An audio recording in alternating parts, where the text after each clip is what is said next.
HM घाटमाता news.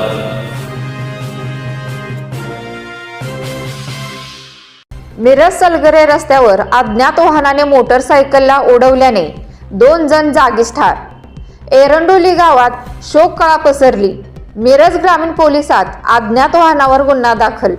Erandoli ते शिरपूर या रस्त्यावर दुचाकीवरून येणाऱ्या दोघांचा भीषण अपघात झाल्याची घटना घडली आहे. अज्ञात वाहनाने जोरदार धडक दिल्याने मोटरसायकलवरील प्रवास करणारे दोघे जण जागीच ठार झाले आहेत. संजय रघुनाथ कदम वय वर्ष 59 व इलाई हबीब इनामदार वय वर्ष 54 दोघे राहणार एरंडोली यांचा या अपघातात मृत्यू झाला आहे.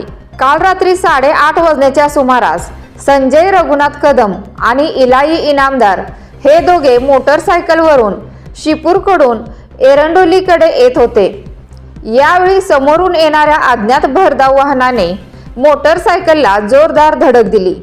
हा अपघात झाल्यानंतर अज्ञात वाहन घेऊन चालक पसार झाला आहे.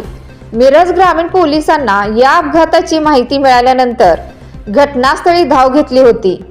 या अपघाताची माहिती मिळाल्यानंतर एरंडोली गावामध्ये शोककळा पसरली आहे.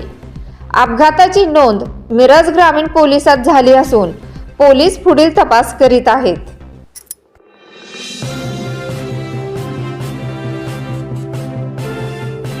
HM घाटमाता news.